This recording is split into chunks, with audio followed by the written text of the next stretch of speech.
మగువా మగువా లోకానికి తెలుసా నీ విలువ అని పాటలైతే పాడుతున్నాం కానీ నిజంగా ఆ అమ్మ విలువ తెలుసుకొని ఆ అమ్మకి సపోర్ట్ చేస్తున్నాను. పర్టికులర్గా ఆడపిల్లల్లో అతి చిన్న వయసులోనే ప్యూబర్టీ ఫేస్ చేస్తున్నారు, ప్యూబర్టీకి వచ్చేస్తున్నారు అని చెప్పి అంటున్నప్పుడు అసలు దేనివల్ల? లావుగా ఉన్న అమ్మాయిలు అంటే ఒబీస్ గర్ల్స్ లో 80% higher risk of early puberty చూస్తాం. ఇక్కడ మనం యంగ్ ఏజ్ లో ప్యూబర్టీ అనేది మనం అనుకున్నంత ఈజీ కాదు. బయట అందరు దాన్ని అబ్నార్మల్ గా చూడడము, బుల్లీ చేయడము, టీజ్ చేయడము. ఎంతమంది తల్లులు అబ్బాయిలకి పీరియడ్స్ గురించి ఎక్స్ప్లెయిన్ చేస్తున్నారు. మిల్క్ మంచిదే కదా అని అంటారు చాలా మంది. సో ఇప్పుడు మిల్క్ ఇండస్ట్రీస్ ఎలా తయారయ్యాయంటే ఆవులు కానీ గేదెలు కానీ వాళ్ళు ప్రెగ్నెంట్ గా ఉన్నప్పుడే వాటి నుంచి మిల్క్ ఎక్స్ట్రాక్ట్ చేస్తున్నారు. సో ఈ పీసీఓ అనేది ఇప్పుడు ప్రతి ముగ్గురు అమ్మాయిలలో ఒకరికి చూస్తున్నాం. ఇప్పుడు మనం పీసీఓని ఒక రెసిపీ అనుకుంటే దానికి మనకు కావాల్సిన ఇంగ్రీడియంట్స్ ఏంటి అని అంటే ఒకటి. సో ఇప్పుడు మీరు ఏ డాక్టర్ దగ్గరికైనా వెళ్ళండి పీసీఓ ప్రాబ్లంతో, ఫస్ట్ గైనకాలజిస్ట్ చెప్పే ఫస్ట్ అడ్వైజ్ ఏంటి అని అంటే బాడీ షేమింగ్ అనేది ఎక్కడ ఉండకూడదు అన్న. అసలు ఫస్ట్ బేబీ అమ్మాయి అని తెలియంగానే పాప పుట్టింది అనగానే నల్లగుందా తెల్లగుందా, ఇది ఫస్ట్ క్వశ్చన్. అంత ఇంపార్టెంట్ అనమాట. ఫైనాన్షియల్గా మన ఫ్యామిలీ బేర్ చేయలేమని చెప్పి సింగిల్ చైల్డ్తో ఉండిపోతారు. దాని మీద మీ ఒపీనియన్ మ్యామ్? ఇది ఓన్లీ నా పర్స్పెక్టివే అన్న. అంటే ఏ ప్రాబ్లం రాకుండా ముందే డిస్క్లైమర్ వేసేసారు మీరు, అంతే. చెప్పండి. అమ్మాయిలకు ఒక సేయింగ్ ఉంటుందండి, ఏంటంటే ప్రెగ్నెన్సీ టైంలో కానీ డెలివరీ అయిన తర్వాత కానీ ఆ అమ్మాయిని ఎవరైనా ఇబ్బంది పెడితే ఆ అమ్మాయి డెత్ బెడ్ మీద కూడా వాళ్ళని గుర్తుంచుకుంటుందంట. అంటే అది మర్చిపోదు. నేను ఒక ఆఫ్టర్ ఆల్ ఒక హౌస్ వైఫ్ని అని చెప్పి వాళ్ళని వాళ్ళు లోగా ఫీల్ అవుతూ ఉంటారు. 24/7 ఇంట్లో ఉంటూ ఇల్లు చక్కదిద్దుకుంటూ పిల్లల్ని చూసుకోవడం అనేది it's one of the toughest, most demanding, Nobel and divine job.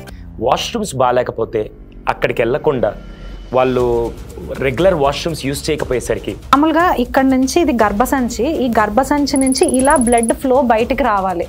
అలా కాకుండా బ్లడ్ ఫ్లో రివర్స్ డైరెక్షన్స్లో వెళ్ళినప్పుడు అది ఇక్కడ అండాశయాల్లోకి వెళ్ళిపోతుంది. అక్కడికి వెళ్ళిందంటే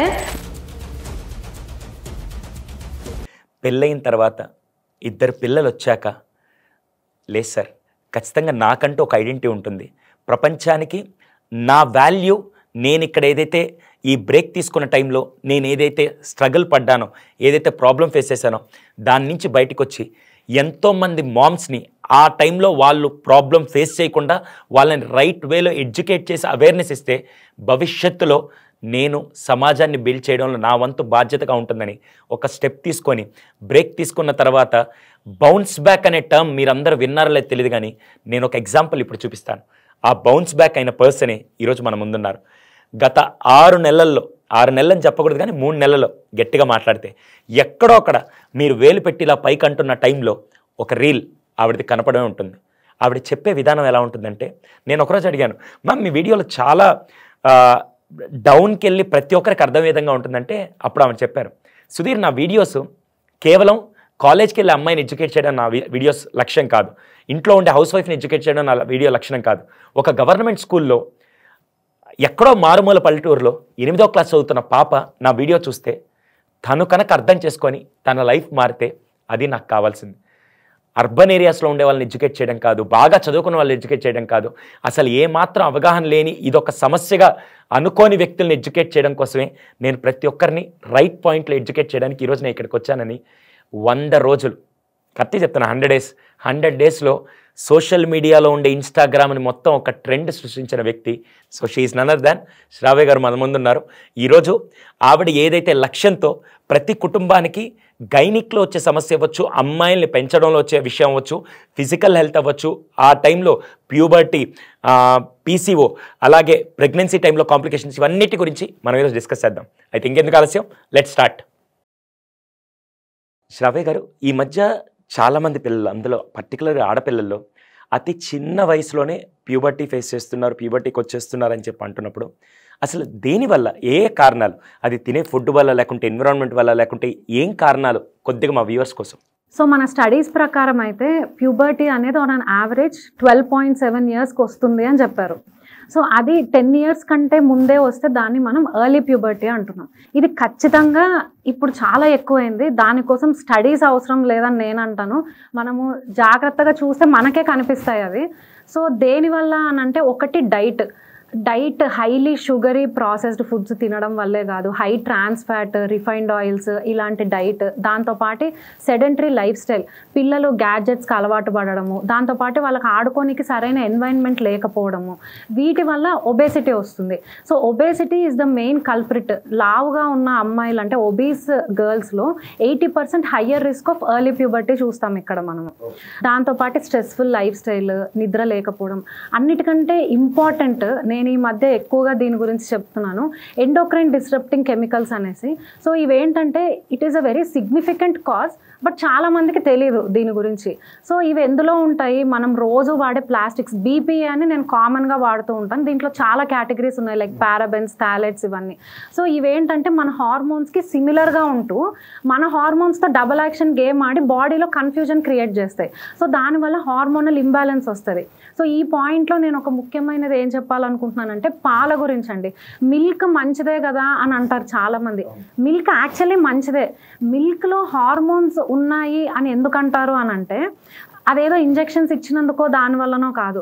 ఒకటి, పాతకాలంలో ఆవులు కానీ గేదెలు కానీ ఆఫ్టర్ డెలివరీ పాలు తీసుకునేవాళ్ళు. సో ఇప్పుడు మిల్క్ ఇండస్ట్రీస్ ఎలా తయారయ్యాయంటే ఆవులు కానీ గేదెలు కానీ వాళ్ళు ప్రెగ్నెంట్గా ఉన్నప్పుడే వాటి నుంచి మిల్క్ ఎక్స్ట్రాక్ట్ చేస్తున్నారు.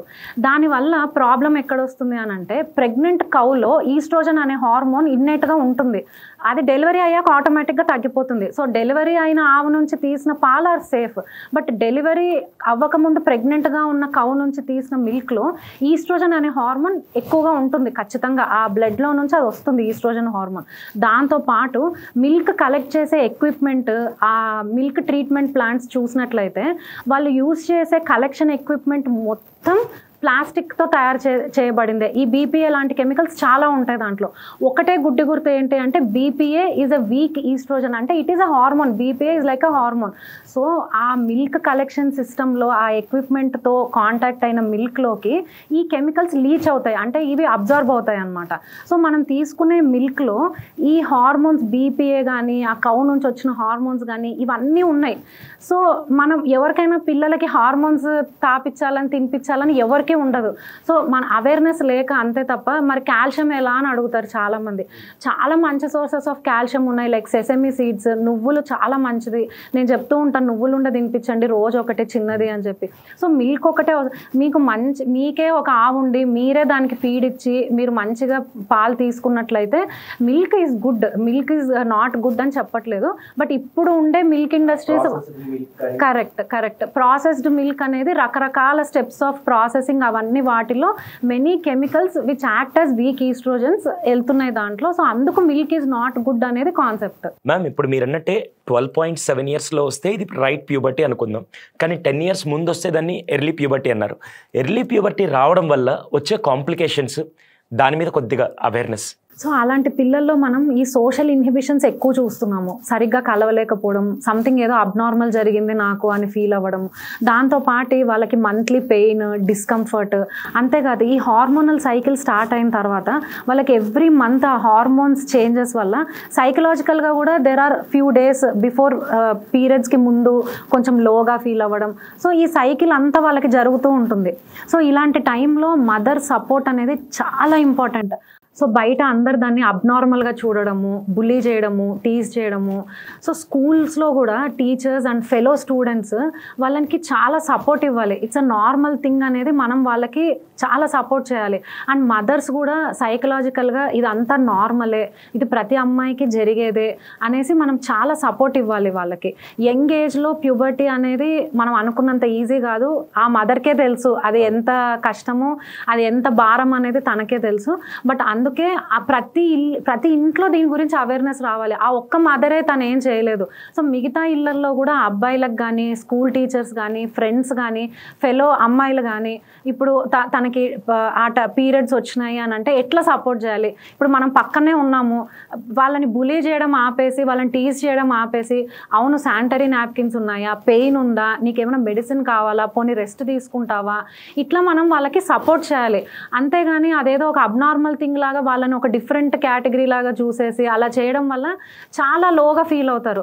సో ఈ అవేర్నెస్, ఎడ్యుకేషన్ అనేది ప్రతి ఇంట్లో ప్రతి పిల్లలకి ఒక తల్లిగా ప్రతి తల్లి చెప్పాల్సిన విషయం ఇది. ఇది కొద్దిగా పర్సనల్ క్వశ్చన్. నేను ఈ మధ్య చాలా వరకు చూసిన దగ్గర అమ్మాయిలు పర్టికులర్గా గవర్నమెంట్ స్కూల్లో చదివే పిల్లలు కానీ, ఇక్కడ సోకాల్డ్ కార్పొరేట్లో ఇంటర్ చదివే పిల్లలు కానీ, వాష్రూమ్స్ బాగాలేకపోతే అక్కడికి వెళ్ళకుండా వాళ్ళు రెగ్యులర్ వాష్రూమ్స్ యూజ్ చేయకపోయేసరికి దానివల్ల ఫ్యూచర్ కాంప్లికేషన్స్ వస్తున్నాయని ఈ మధ్య Telangana women commission chairman madam కూడా వెళ్ళి వాష్రూమ్స్ చూసి అక్కడ వాళ్ళు మాట్లాడుతున్నప్పుడు, ఆ ఇంటర్వ్యూలో చూసినప్పుడు కూడా చాలామంది అమ్మాయిలు వాష్రూమ్కి వెళ్ళాలంటే భయంతో వెళ్లకుండా అది ఉండడం వల్ల లాంగ్ టర్మ్లో ఫ్యూచర్ ఎఫెక్ట్ చేస్తుందని చెప్పి అంటున్నారు. దాని మీద మీ అభిప్రాయం? మేము చదివిన గవర్నమెంట్ మెడికల్ కాలేజెస్లో కూడా వాష్రూమ్స్ ఫెసిలిటీ మాకు ఉండేది కాదండి. బట్ ఇప్పుడు యంగ్స్టర్స్ అమ్మాయిలకి ఇంటర్మీడియట్ ఆ ఏజ్ అమ్మాయిలకి ఈ ప్రాబ్లం ఉండడం వల్ల ముఖ్యంగా పీరియడ్స్ టైంలో వాళ్ళకి ఈ ఫెసిలిటీ లేకపోవడం అనేది చాలా ఇబ్బందికరంగా ఉంటుంది. అంతేకాదు గైనకాలజీ పాయింట్ ఆఫ్ వ్యూ నుంచి చూస్తే కూడా సో మాకు ఒక కాన్సెప్ట్ ఉంది, ఎండోమెట్రియోసిస్ అనే ఒక ప్యాథాలజీ మనం ఎక్స్ప్లెయిన్ చేసేటప్పుడు ఏంటంటే ఈ బ్లడ్ ఫ్లో అనేది ఇప్పుడు మామూలుగా ఇక్కడ నుంచి ఇది గర్భసంచి, ఈ గర్భసంచి నుంచి ఇలా బ్లడ్ ఫ్లో బయటికి రావాలి. అలా కాకుండా బ్లడ్ ఫ్లో రివర్స్ డైరెక్షన్స్లో వెళ్ళినప్పుడు అది ఇక్కడ అండాశయాల్లోకి వెళ్ళిపోతుంది. అక్కడికి వెళ్ళిందంటే దానికి ఇంకా బయటకు వచ్చేదానికి మార్గం అనేది ఏమి ఉండదు. దాని అన్ని దారులు మూసుకుపోయినట్టే, ఇంకా అది బయటికి రాలేదు. అక్కడ ఇరుక్కుపోయిన ఈ గర్భసంచి పొర ప్రతి మంత్ హార్మోనల్ చేంజెస్కి గ్రో అవుతుంది, బ్లీడ్ అవుతుంది. అండ్ అదొక అక్కడ బ్లీడ్ అయ్యి అక్కడ ఒక సిస్ట్ లాగా ఫామ్ అవుతుంది. దాన్ని చాక్లెట్ సిస్ట్ అంటాం. సో దీన్ని మేము ఎండోమెట్రియోసిస్ అని పిలుస్తాం దాన్ని. ఇప్పుడు మెన్సెస్ టైంలో, పీరియడ్ టైంలో కరెక్ట్ వాష్రూమ్స్ లేకపోవడం వల్ల వాళ్ళ న్యాచురల్ అర్జెస్ అనేది ఎక్కువ కాలం ఇలా హోల్డ్ చేసుకునేటప్పుడు ఏమవుతుందంటే, మన పెద్దోళ్ళు చెప్పిన కాన్సెప్ట్ ఇది, ప్లస్ ఇప్పుడు మోడర్న్ సైన్స్లో కూడా అదే కాన్సెప్టే చెప్తున్నారు. న్యాచురల్ అర్జెస్ అలా ఎక్కువగా హోల్డ్ చేసుకోవడం వల్ల ఇలా ఈ డైరెక్షన్ అనేది ఆ ఎనర్జీస్లో మనకి డిఫరెన్స్ వస్తుంది. టూ మచ్ ఆఫ్ హోల్డింగ్ ఆ అర్జ్ని ఫోర్స్ఫుల్గా హోల్డ్ చేసుకోవడం వల్ల యూరినేషన్ కానీ ఆ టైంలో వాష్రూమ్ ఫెసిలిటీ లేక మనకి ఈ డైరెక్షన్లో వెళ్ళాల్సిన బ్లడ్ రివర్స్ డైరెక్షన్లో వెళ్ళేదానికి అవకాశాలు ఎంతో ఎక్కువ. ఒకవేళ అది అలా వెళ్తే కనుక ఆ అమ్మాయికి ఫ్యూచర్ రిస్క్ ఆఫ్ ఎండోమెట్రియోసిస్ అనేది ఉంటుంది. సో అందుకే మన పెద్దోళ్ళు అమ్మాయిలకి పీరియడ్స్ టైంలో అలా న్యాచురల్ అర్జెస్ ఎక్కువగా హోల్డ్ చేసుకోకూడదు అని చెప్పేవాళ్ళు. అది ఇప్పటికీ నిజము, ఇప్పటికీ మోడర్న్ సైన్స్లో కూడా ఆ కాన్సెప్ట్ ఉంది. సో వాళ్ళ ఫ్యూచర్లో కూడా ఇలాంటి హెల్త్ ప్రాబ్లమ్స్ అనేవి వస్తాయి. ప్లస్ అదే కాకుండా నార్మల్గా కూడా ఇట్ ఈస్ వెరీ అన్కంఫర్టబుల్, వాళ్ళకి చాలా డిస్కంఫర్ట్ ఉంటుంది. మ్యామ్, ప్యూబర్టీతో పాటు ఇక్కడ చాలామంది ఇంతకుముందు ఎప్పుడో పెద్దవాళ్ళు వచ్చి పీసీఓడి ఆర్ పీసీఓఎస్ అని చెప్పి ఇప్పుడు మార్చి అంటున్నారు. ఈ మధ్య యంగ్స్టర్స్లో కూడా వస్తుంది. అసలు పీసీఓ అంటే ఏంటి మ్యామ్? పీసీఓఎస్ అంటే polycystic ovarian syndrome. Same early puberty గురించి మనం డిస్కస్ చేసుకున్నట్లే సేమ్ అవే రిస్క్ ఫ్యాక్టర్స్. ఒకటి diet, highly processed foods, high trans fats, sedentary life style, ఒకే చోట కూర్చొని ఉండడము, ఎక్కువగా కదలకుండా యాక్టివ్ లైఫ్ స్టైల్ లేకపోవడం, దీనివల్ల ఒబేసిటీ. ఇప్పుడు మనం పీసీఓని ఒక రెసిపీ అనుకుంటే దానికి మనకు కావాల్సిన ఇంగ్రీడియంట్స్ ఏంటి అని అంటే, ఒకటి బ్యాడ్ డైట్, ఒకటి సెడెంటరీ లైఫ్ స్టైల్, ఇంకొకటి స్ట్రెస్, ఇంకోటి lack of sleep, and fifth very significant but least known factor once again the hormone disrupting chemicals. ఈ కెమికల్స్కి ఎక్స్పోజర్స్. సో ఇవన్నీ కలిసి మనం కుక్ చేస్తే పీసీఓ ఫామ్ అవుతుంది. సో ఈ పీసీఓ అనేది ఇప్పుడు ప్రతి ముగ్గురు అమ్మాయిలలో ఒకరికి చూస్తున్నాం. సో చాలా మంది ఏమంటారంటే, మాకు పీసీఓఎస్ వచ్చిందండి, తర్వాత మేము లావ్ అయిపోయాము, మాకు తర్వాత ఇవన్నీ వచ్చాయి అంటారు. కానీ ప్రాబ్లమ్ చాలా మందికి తెలియని విషయం ఏంటంటే, ఇప్పుడు మనకి లోపల ఏదన్నా ఇన్ఫెక్షన్ వచ్చినప్పుడు బయటకు వచ్చే సిమ్టమ్స్, జ్వరం వస్తుంది, ఒళ్ళు నొప్పులు వస్తుంది, తలనొప్పి వస్తుంది, టయర్డ్గా అనిపిస్తుంది, ఇవన్నీ సిమ్టమ్స్ అనమాట. సేమ్ అలానే పీసీఓఎస్ అంటే పాలిసిస్టిక్ ఓవేరియన్ సిండ్రోమ్. దాని సిండ్రోమ్ అని ఎందుకు మార్చారంటే, దాంట్లో చాలా సిమ్టమ్స్ ఉన్నాయి మనకి. సో ఈ సిమ్టమ్స్ అన్నీ మనకి బయటికి కనిపించే సిమ్టమ్స్ మాత్రమే. సో మనం రూట్ కాజ్ ఇన్సులిన్ రెసిస్టెన్స్ని ట్రీట్ చేయకపోతే పీసీఓ అనేది తగ్గదు. సో ఇప్పుడు మీరు ఏ డాక్టర్ దగ్గరికైనా వెళ్ళండి పీసీఓ ప్రాబ్లంతో, ఫస్ట్ గైనకాలజిస్ట్ చెప్పే ఫస్ట్ అడ్వైజ్ ఏంటి అని అంటే, నేను ఇప్పుడు ఇస్తానమ్మా నీకు మందులు, కానీ నీకు టెంపరీ రిలీఫ్ మాత్రమే, బట్ నువ్వు వెయిట్ తగ్గకపోతే కనుక నీకు ఈ సిమ్టమ్ అనేది అనేది నీకు మందులు వాడిన తర్వాత కంటిన్యూ అవుతుంది. సో నువ్వు if you want get rid of it once for all, నువ్వు ఖచ్చితంగా వెయిట్ తగ్గాలి, at least 10% of body weight lose అవ్వాలి, యాక్టివ్ లైఫ్ స్టైల్ మెయింటైన్ చేసుకోవాలి, లేకపోతే నీకు పీసీఓ తగ్గదు అనేది ప్రతి గైనకాలజిస్ట్ కౌన్సిల్ చేస్తూనే ఉన్నాం మేము. హార్మోన్స్ అనేవి ఒక సీసా లాంటివి, ఒక్క హార్మోన్ అటు ఇటు అయ్యింది అని అంటే అది మిగతా వాటి మీద కూడా ఎఫెక్ట్ చూపిస్తుంది. సో దానివల్ల ప్రాబ్లం ఏంటంటే వీళ్ళకి ప్రతి మంత్ ఎగ్ రిలీజ్ అవ్వదు. ఎగ్ రిలీజ్ అవ్వడానికి కావాల్సిన హార్మోన్ ఏదైతే ఈస్ట్రోజన్ అనేది ఉందో వీళ్ళకి ఆప్టిమమ్ లెవెల్లో ఉండదు. సో ప్రతి ఎగ్ కొంత కొంత పెరగడము, అది ఫుల్గా పెరిగే శక్తి దానికి ఉండదు. సో అది మధ్యలో ఆగిపోతుంది, అది ముందుకు వెళ్ళలేదు వెనక్కి పోలేదు అన్నట్టు అయిపోతుంది. ఇప్పుడు అమ్మాయిలు కాంప్లికేటెడ్ అంటారు కానీ వాటి గుడ్లు కూడా కాంప్లికేటెడే అండి నన్ను అడిగితే. సో ఇలా మధ్యలో ఆగిపోయిన గుడ్లకి ఒక స్వభావం ఉంది, అదేంటి అని అంటే అది ఆండ్రోజన్స్ని రిలీజ్ చేస్తుంది, అంటే మేల్ హార్మోన్స్ని అది రిలీజ్ చేస్తుంది. ఆ సిస్ట్లన్నీ, ఆ గుడ్లు మధ్యలో ఆగిపోయిన గుడ్లన్నీ అలా పేరుకుపోవడం వల్ల దాన్ని అది సిస్ట్ లాగా కనిపిస్తుంది మనకి స్కాన్లో. సో దాన్ని పాలిసిస్టిక్ ఓవేరియన్ సిండ్రోమ్ అంటాం. సో ఈ మధ్యలో ఆగిపోయిన గుడ్లు మేల్ హార్మోన్స్ ఆండ్రోజన్స్ అంటాం, అంటే మగవాళ్ళ హార్మోన్స్ టెస్టోస్టెరోన్ ఆండ్రోజన్స్ అనేటివి రిలీజ్ చేస్తాయి. దానివల్ల హెయిర్ గ్రోత్, చిన్ మీద, అప్పర్ లిప్ మీద, ఇక్కడ సైడ్ లాక్స్ పెద్దవిగా ఉండడము, సో బాడీ హెయిర్ కూడా మేల్ ప్యాటర్న్ డిస్ట్రిబ్యూషన్లో ఉండడము, గొంతు మారడము, ఆ ఇన్సులిన్ రెసిస్టెన్స్ అనే మెకానిజం వల్ల ఇక్కడ బ్లాక్ అవ్వడము, దాన్ని అకాంతోసిస్ నైగ్రికెన్స్ అంటాము.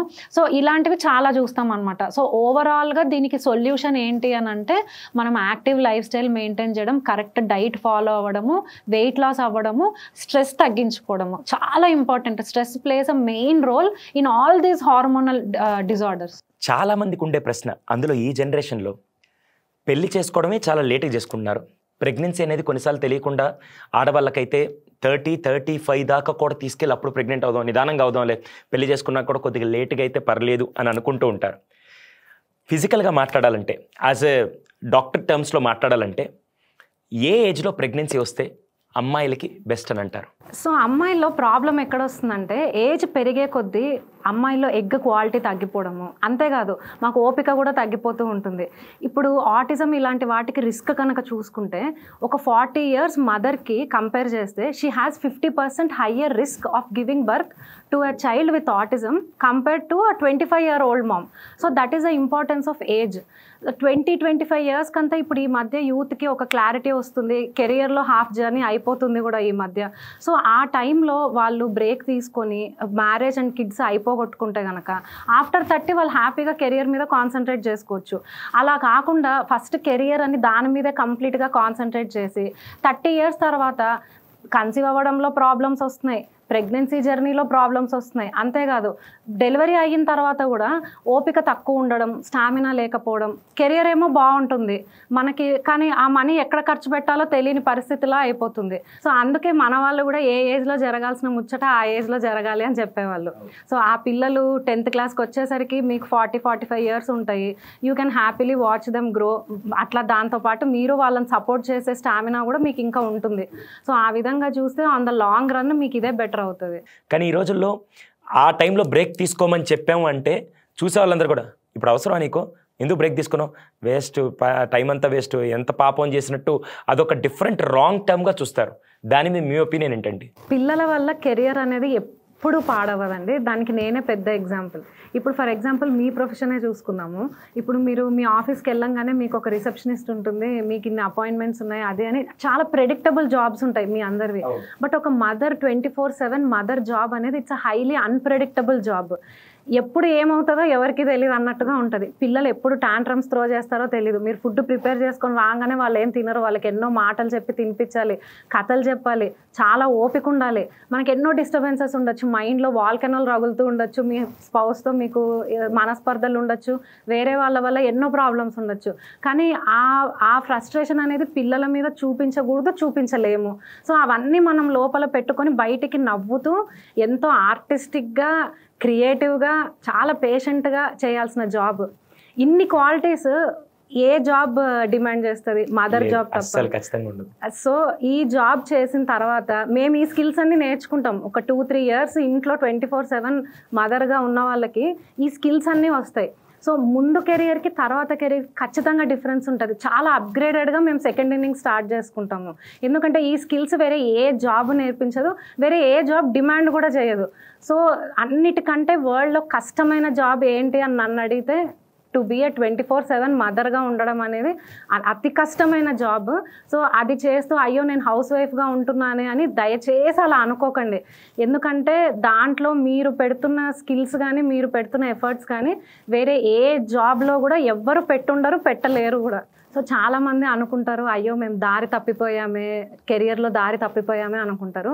కానీ అస్సలు బాధపడద్దండి. ఎందుకంటే దారి తప్పినప్పుడే కొత్త దారులు మనకి కనిపిస్తాయి, కొత్త దారులు మనల్ని ఆహ్వానిస్తాయి. సో మనం ఇన్ని స్కిల్స్ నేర్చుకొని సెకండ్ ఇన్నింగ్స్ అనేది ఎంతో అద్భుతంగా ఉంటుంది. ఖచ్చితంగా కింద మీద పడి 24 గంటలు వీళ్ళని చూసుకుంటూ 2 పిల్లల్ని పెంచానే, అలాంటిది 8 గంటలు ఈ జాబ్ చేయలేనా అనే కాన్ఫిడెన్స్ ఖచ్చితంగా మీలో వస్తుంది. గ్యారంటీగా చెప్తున్నాను, ఎందుకంటే దానికి నిలువెత్తు నిదర్శనం నేనే. 200% ఇదైతే నేను మిమ్మల్ని చూశాను మేడం. ఎందుకంటే మీరు అప్పుడు కెరియర్ బ్రేక్ తీసుకొని మళ్ళీ ఇప్పుడు బౌన్స్ బ్యాక్ ఎలా అంటే ఇది కాదు నేను నెక్స్ట్ లెవెల్ రావాలని చెప్పి ఒక 2 years మీ మీద మీరు ఇన్వెస్ట్ చేసుకొని ఈరోజు ఇన్స్టాగ్రామ్ యూట్యూబ్లో డాక్టర్ శ్రావ్య అంటే చూడని తెలుగు వాళ్ళు ఉండరని చెప్పడంలో నాకు అతిశయోక్తి లేదు. అంటే మీరు ఎంత బౌన్స్ బ్యాక్ అయ్యారో చూడండి. అది ప్రొఫెషనల్గా కూడా before a mother, after a mother నా perspective towards pregnancy, couples, women, children, fertility issues ఎంతగానో మారిపోయాయి. అప్పుడు నేను చూసే విధానానికి ఇప్పుడు నా లెన్స్కి ఎంతో తేడా ఉంది. నార్మల్ డెలివరీ అయితే దేవుడి దయ వల్ల చాలరా బాబు, ఆ సిజేరియన్తో అసలు పడలేమని చెప్పి అంటే యాజ్ ఏ మెన్గా నాకు ఆ పర్స్పెక్టివ్ తెలియదు. మీరు డాక్టర్గా, గైనిక్గా ఆ పర్స్పెక్టివ్ అసలు నార్మల్ డెలివరీ అయితే రైటా, సిజేరియన్ అయితే రైటా, ఏది ఎక్కువ కాంప్లికేషన్స్ ఉంటాయని మీరు అంటారు? నార్మల్ డెలివరీని నార్మల్ అని ఊరికే అనలేదు. It is a normal process. దానివల్ల ఖచ్చితంగా అడ్వాంటేజెస్ ఉంటాయి. మదర్కే కాదు, బేబీ పరంగా చూస్తే కూడా బేబీ నార్మల్ లేబర్లో మదర్ వెజైనా ద్వారా బయటకు వచ్చినప్పుడు ఆ మదర్ వెజైనా దగ్గర ఉండే ఆ మైక్రోబ్స్కి ఎక్స్పోజ్ అవ్వడం వల్ల బేబీ ఫ్యూచర్ గట్ హెల్త్ అనేది చాలా స్ట్రాంగ్ ఉంటుందని ఇప్పుడు స్టడీస్ చాలా స్ట్రాంగ్గా చెప్తున్నాయి. సో అలా చూస్తే నార్మల్ డెలివరీ అనేది బేబీ ఫ్యూచర్ గట్ హెల్త్కి, ఫ్యూచర్ ఓవరాల్ హెల్త్కి మంచిది.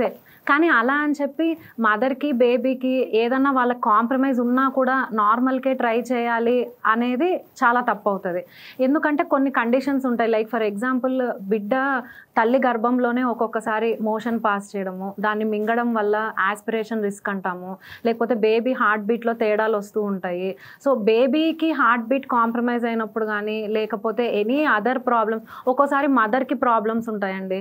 లైక్ బీపీ రావడము, ఫిట్స్ రావడము, అలాంటి ప్రాబ్లమ్స్ ఉంటాయి. సో అలాంటి టైంలో కూడా డెలివరీ కరెక్ట్ అనుకున్నప్పుడు మనము బేబీని, మదర్ని ఇద్దరిని దృష్టిలో పెట్టుకొని ప్రోస్ అండ్ కాన్స్ వే చేసుకొని తీసుకోవాల్సిన డెసిషన్ అది. శ్రావ్య గారు, అలాగే మెయిన్గా ప్రెగ్నెన్సీ టైంలో వాళ్ళ సైకలాజికల్ కానీ లేకుంటే ఫిజికల్ చేంజెస్ ఏమేమి వస్తుంటాయి? ప్రెగ్నెన్సీలో అమ్మాయిలకి ఫిజికల్, కెమికల్ అంటే hormonal changes and psychological changes అన్ని రకాల చేంజెస్ వస్తాయి.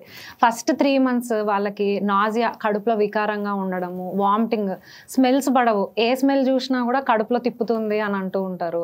అట్లాగే యూరిన్ అర్జెన్సీ పెరుగుతుంది, ఫ్రీక్వెన్సీ పెరుగుతుంది.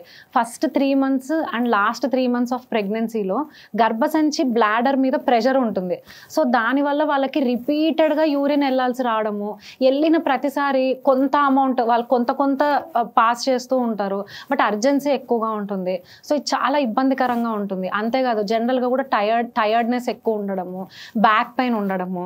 సో ముందర ఒక 5-6 kgs వెయిట్ మీకు కట్టి పెడితే కనుక సో మీకు ఎటు పడుకోవాలన్నా ఇబ్బందిగానే ఉంటుంది, బ్యాక్ పెయిన్ వస్తూ ఉంటుంది. సో ఇట్ ఈస్ రియాలిటీలో చాలా ప్రాబ్లమాటిక్గానే ఉంటుంది తనకి. దానివల్ల నిద్ర సరిగ్గా పట్టకపోవడము, నిద్రలో ఎటువంటి పొజిషన్ తనకు సరిగ్గా కుదరకపోవడము. అంతేకాదు ఈ మంత్స్ పెరిగే కొద్దికి ఈ పెల్విక్ రీజియన్లో ముందు భాగం ప్యూబిక్ ఏరియా అంటాం, అక్కడ ఉండే ఆ బోన్స్ అండ్ లిగమెంట్స్ అవన్నీ లూజన్ అవుతూ రిలాక్స్ అవుతూ ఉంటాయి వచ్చే బేబీకి రూమ్ జర్నీకి. సో దానివల్ల కూడా ప్యూబిక్ ఏరియాలో చాలా పెయిన్ ఫేస్ చేస్తూ ఉంటుంది తను 8th, 9th month ఆ టైంలో. ఇంకా డెలివరీ విషయానికి వస్తే డెలివరీ పెయిన్ని ఎలా డిస్క్రైబ్ చేశారంటే 21 బోన్స్, 21 బోన్స్ ఒకటేసారి విరిగితే ఎలా ఉంటుందో అంత పెయిన్ వస్తుంది అని అంటారు. బట్ అఫ్ కోర్స్ డెలివరీ తర్వాత తను మర్చిపోతుందిలేండి, అది వేరే విషయం. బట్ ఓవరాల్గా ఈ 9 monthsలో తనకి జరిగే చేంజెస్కి తను కోరుకునేది ఒక్కటే, అదేంటి అంటే సపోర్ట్. మేడం మామూలుగా మీరు వచ్చే ఫిజికల్ చేంజెస్ వీటన్నిటి గురించి చెప్పారు. ఆ టైంలో నాకు తెలిసి వాళ్ళకి కొద్దిగా మానసికంగా సపోర్ట్ కూడా ఇంపార్టెంట్. అది భర్త నుంచి అవ్వచ్చు, చుట్టుపక్కల అత్తమామ నుంచి కానీ అమ్మా నాన్న నుంచి అవ్వచ్చు. సో ఆ టైంలో ఎటువంటి సపోర్ట్ ఉండాలి వాళ్ళకి? అమ్మాయిలకు ఒక సేయింగ్ ఉంటుందండి, ఏంటంటే ప్రెగ్నెన్సీ టైంలో కానీ డెలివరీ అయిన తర్వాత కానీ ఆ అమ్మాయిని ఎవరైనా ఇబ్బంది పెడితే ఆ అమ్మాయి డెత్ బెడ్ మీద కూడా వాళ్ళని గుర్తుంచుకుంటుందంట. అంటే అది మర్చిపోదు, అంత ట్రామా, అంత స్కార్ ఫేస్ చేస్తుంది తను. ఎందుకంటే ఆ టైంలో ఆ అమ్మాయి చాలా సెన్సిటివ్గా ఉంటుంది. ఆ టైంలో మనం బాధ పెట్టినా, ఇబ్బంది పెట్టినా, ఏ విధంగానైనా అది తనకి లైఫ్ లాంగ్ గుర్తుంటుంది, తను మర్చిపోలేదు అండ్ ఎప్పటికీ ఫర్గివ్ చేయలేదు అనేది చాలా మంది అమ్మాయిలు బిలీవ్ చేసే విషయమే అది. So she's getting a new life in to this world. So మనకి తెలిసినంతలో మనం సపోర్ట్ చేస్తామే తప్ప సూటిపూటి మాటలు మాట్లాడకూడదు. బేబీ ఏంటి ఇంత సన్నగా ఉంది, పాలు ఇవ్వట్లేదా సరిగ్గా, లేకపోతే నువ్వేంటి ఇంకా లావుగా ఉన్నావు, ఇంకెప్పుడు సన్నగా అవుతావు, ఇంకెప్పుడు సన్నగా అవ్వకపోతే ఇంక ఇలాగే ఉండిపోతావు తెలుసా. సో ఇలాంటి మాటలు, ఇలాంటి నెగిటివిటీ వద్దు వాళ్ళ దగ్గర. చాలామంది నేను విన్నది చాలా డైలాగులు ఏంటంటే, చాలామంది పెద్దవాళ్ళు వచ్చి నేను కనలేదా నలుగురిని, మేము పెంచలేదా ఇంతమంది పిల్లల్ని అని చెప్పి అంటూ ఉంటారు. ఆ టైంలో వాళ్ళు పడే మనోవేదన. ఇప్పుడు బేబీ ఏడ్చినా అమ్మకెళ్ళే చూస్తారు, అమ్మ తప్పే అంటారు. ఏ చిన్నదైనా బేబీ సరిగ్గా పడుకోకపోయినా అమ్మే, చిన్న ర్యాష్ వచ్చినా అమ్మే, అన్నిటికీ అమ్మే. ఓ పక్క she is also new mom, తను కూడా తన ఓన్ స్ట్రగుల్స్ తను ఫేస్ చేస్తూ ఉంది. బేబీని ఎలాగైతే మనం ఎంత అపురూపంగా చూసుకుంటామో అమ్మకి కూడా అది చాలా అవసరం. తను కూడా ఒక కొత్త అవతారం ఎత్తింది అక్కడ. షీజ్ అ న్యూ మామ్, కొత్త రెస్పాన్సిబిలిటీస్ తనకి చాలా. చెప్పాలంటే బేబీ కంటే కూడా అమ్మకి సపోర్ట్ అవసరం. అమ్మ హ్యాపీగా ఉంటే ఆటోమేటిక్గా బేబీ హ్యాపీగా ఉంటుంది. సో మనం వీలైనంత సపోర్ట్ చేద్దాము, వీలు అవ్వకపోతే కామ్గా ఉందాం, కానీ వాళ్ళని బాధ పెట్టే మాటలు, సూటిపూటి మాటలు మాత్రం దయచేసి మాట్లాడదు. ఎందుకంటే ఆ అమ్మాయి చచ్చేదాకా మర్చిపోదు. మీరు యాజ్ అ గైనకాలజిస్ట్ కాబట్టి చాలామంది రెగ్యులర్గా కామన్గా వినే టర్మ్స్ని నేను మిమ్మల్ని అడుగుతున్నాను. పిల్లలు పుట్టిన తర్వాత తల్లిపాలే అన్నిటికంటే శ్రేయస్కరం, అసలు తల్లిపాలను మించిన ఔషధం ఇంకోటి లేదని మన పురాతన కాలం నుంచి అలాగే చెప్తున్నాను. ఈ మధ్య మోడ్రన్ పేరెంటింగ్లో చాలామంది వినేది ఏంటంటే, పాలు ఎక్కువ ఇచ్చినా తప్పే, బ్రెస్ట్ ఫీడింగ్ ఈ ఏజ్ వరకే చేయండి, ఇంత తర్వాత చేయకూడదు, లేదా మీరు మామూలుగా ఫార్ములా మిల్క్ ఇవ్వచ్చు కదా అని చెప్తూ ఉంటారు. వాళ్ళందరికీ మీరు ఇచ్చే సజెషన్ ఏంటి? ఇప్పుడు ప్రెగ్నెన్సీలో ఈస్ట్రోజన్, ప్రొజెస్ట్రాన్, ఈ హార్మోన్స్ అన్ని బాడీలో పుష్కలంగా ఉంటాయి. డెలివరీ అయినప్పుడు ఏమవుతుందంటే హార్మోన్స్ అన్ని సడన్గా డ్రాప్ అయిపోతాయి ఆఫ్టర్ డెలివరీ. ఆ సడన్ డ్రాప్ ఆఫ్ హార్మోన్స్ వల్ల ఆమెలో చాలా ఇమోషనల్ అండ్ సైకలాజికల్, అందుకే post partum stress, post partum depression అనేవి డెలివరీ అయిన తర్వాత మనం చూస్తూ ఉంటాం. Because of this hormonal changes. ఈ హార్మోనల్ చేంజెస్ వల్ల తను సైకలాజికల్గా అవన్నీ ఫేస్ చేస్తూ ఉంటుంది. సో బ్రెస్ట్ ఫీడింగ్ మంచిది అని అందరం చెప్తున్నామే కానీ తనకి అన్లెస్ చుట్టుపక్కల నుంచి సపోర్ట్ ఉంటే తప్ప she cannot sustain breast feeding journey అనేది. 2 years బ్రెస్ట్ ఫీడింగ్ చేయడం అనేది very much recommended by all the pediatricians. 6 months only తల్లిపాలే తప్ప ఇంకేది తాపించకూడదు అని చెప్తున్నాము, ఇంకేది తినిపించకూడదు. 6 months తర్వాత కూడా continue breast feeding with solid foods for 2 years, extended breast feeding. So చాలా అవసరం. బట్ ఇప్పుడు నా ఎగ్జాంపులే తీసుకుంటే, నాకు మా ఇంట్లో నాకు 2 sisters, నాకు చిన్న 2 చెల్లెళ్ళు, మా అమ్మ, మా నానమ్మ, వీళ్ళందరి సపోర్ట్తో నేను మా 2 పిల్లలకి 2 years బ్రెస్ట్ ఫీడ్ చేయగలిగాను. అకార్డింగ్ టు సైన్స్ కూడా after delivery post partum period అంటే మినిమం 42 days, డెఫినేషన్ కూడా 42 days వరకు ఆఫ్టర్ డెలివరీ అంత టైం పడుతుంది మనకి మేజర్ ఫిజికల్ చేంజెస్ అన్ని నార్మల్ అవ్వడానికి. అండ్ ఇట్ టేక్స్ 6 months మనకి మొత్తం హార్మోనల్గా, మొత్తం ఫిజికల్గా మనం బ్యాక్ టు నార్మల్ అవ్వడానికి ఇట్ టేక్స్ 6 months. మనమంతా ఏంటంటే మగువా మగువా లోకానికి తెలుసా నీ విలువ అని పాటలు అయితే పాడుతున్నాం, కానీ నిజంగా ఆ అమ్మ విలువ తెలుసుకొని ఆ అమ్మకి సపోర్ట్ చేస్తున్నామా, మేమంతా కనలేదా, మేమంతా చేయలేదా, ఇలా మాట్లాడతారు. కానీ అప్పట్లో వేరు, ఇప్పుడు వేరు. It takes a village to raise a child అంటారు. అంటే అప్పట్లో ఫ్యామిలీ స్ట్రక్చర్ అలా ఉండేది, కానీ ఇప్పుడు ఫ్యామిలీ స్ట్రక్చర్ వేరు, ఇప్పుడు తనకు వస్తున్న సపోర్ట్ వేరు. సో ఇలాంటి టైంలో ఖచ్చితంగా తనకి సపోర్ట్ అనేది చాలా అవసరం. మనం ఆ మగువ విలువ తెలుసుకొని తనకి ఆ విధంగా సపోర్ట్ చేయాలి. ఇక్కడ నేను కొన్ని పాయింట్స్ యాడ్ చేస్తాను. నేను విన్న దాంట్లో ఫస్ట్, అప్పుడున్న ఫుడ్ డైట్ వేరు, ఇప్పుడున్న ఫుడ్ డైట్ వేరు. అప్పుడున్న ఉమెన్ స్ట్రెంగ్త్ వేరు, ఇప్పుడున్న ఉమెన్ స్ట్రెంగ్త్ వేరు. అప్పుడుండే జాయింట్ ఫ్యామిలీ సపోర్ట్ వేరు, ఇప్పుడుండే న్యూక్లియర్ ఫ్యామిలీ సిస్టమ్ వేరు. అప్పుడుండే పిల్లల మైండ్ సెట్ వేరు, ఇప్పుడుండే పిల్లల్ని 2 సంవత్సరాలు ఒక చోట కూర్చోమంటే వాడు అసలు కూర్చోకుండా ఇల్లంతా పరిగెడుతుంటే ఆ టైంలో తను వెళ్ళే సైకలాజికల్ ట్రామాకు కూడా నెక్స్ట్ లెవెల్ ఉంటుంది. ఇన్ని డిఫరెన్సెస్లో మళ్ళీ పురాతన దాంతో కంపేర్ చేస్తూ ఉంటే అది ఖచ్చితంగా వాళ్ళని ఇంకా సైకలాజికల్గా లో చేస్తుందని నా ఫీలింగ్. సో ఇక్కడ హస్బెండ్ రోల్ చాలా ఇంపార్టెంట్. సో చిన్నప్పటి నుంచి మనం కూడా ఇంట్లో అబ్బాయిలకి అమ్మాయిని ఎలా రెస్పెక్ట్ చేయాలి, వాళ్ళని ఎలా చూసుకోవాలి, ఎలా కేర్ చేయాలి, రెస్పాన్సిబిలిటీస్ ఎలా షేర్ చేసుకోవాలి అనేది వాళ్ళకి ఖచ్చితంగా నేర్పించాలి. యాక్చువల్లీ అలా నేర్పించిన వాళ్ళు ఎంతోమంది చాలా బాగా సపోర్ట్ చేస్తున్నారు ఇప్పుడుండే జనరేషన్లో. నేను మిమ్మల్ని కూడా చూసానన్న, అంటే దగ్గరగా చూశాను. మీరు ఎలా మీ వైఫ్ని సపోర్ట్ చేస్తుంటారు, ఇంట్లో రెస్పాన్సిబిలిటీస్ ఏ విధంగా షేర్ చేసుకుంటారు అనేది కళ్ళారా చూశాను. సో ఇలాంటి వాళ్ళు ఉన్నారు. అట్ ద సేమ్ టైం ఏదో ఒకటి క్రిటిసైజ్ చేసి తప్పించుకునే రెస్పాన్సిబిలిటీస్ని తప్పించుకునే వాళ్ళు కూడా ఉన్నారు. ఇలాంటి వాళ్ళు ఇద్దరు ఉన్నారు. సో వాళ్ళు కూడా ఈ కోవలోకి వస్తే బాగుంటుంది. సో అదేంటంటే మనం పేరెంటింగ్ ఇంట్లో చిన్నప్పటి నుంచి వాళ్ళకి అవి చెప్పి నేర్పిస్తే, women keep your women happy, your life will be happy, your family will be happy, just keep her happy and secured అంతే. మీరు ఎలాగో ఇప్పుడు ఆ టాపిక్ తీసుకొచ్చారు కాబట్టి నేను చెప్తున్నాను. ఒక పర్ఫెక్ట్ హస్బెండ్ రావాలి అంటే ఫస్ట్ అతను పర్ఫెక్ట్ కొడుకుగా పెంచితేనే అతను పర్ఫెక్ట్ హస్బెండ్గా వస్తాడని నేను అంటాను. అప్పుడే ఒక ఉమెన్ని మదర్ ప్రాపర్ పేరెంటింగ్ చేస్తే అతను పెళ్ళయిన తర్వాత వైఫ్ని అంతే ప్రాపర్గా కేర్ తీసుకుంటే నేను స్ట్రాంగ్గా నమ్ముతాను. అలాంటి విషయాల్లో ఒక కిడ్ని, ఒక అబ్బాయిని తల్లెలా పెంచాలి, అమ్మాయిని తల్లెలా పెంచాలి, ఈ రెండు విషయాలు మీ మాటల్లో. సో ఇప్పుడు బయట ఎన్నో న్యూస్లు చూస్తున్నాము, అబ్బాయిలు అమ్మాయిలని టీజింగ్ చేస్తున్నారని అది ఇది. సో మనం ఇంట్లో ఏది నేర్పిస్తున్నాము అని అంటే, ఫస్ట్ అబ్బాయి నాన్న అమ్మని ఎలా చూసుకుంటున్నాడు అనే దాన్ని బట్టే తను ఫస్ట్ రోల్ మోడల్ నాన్నే అక్కడ.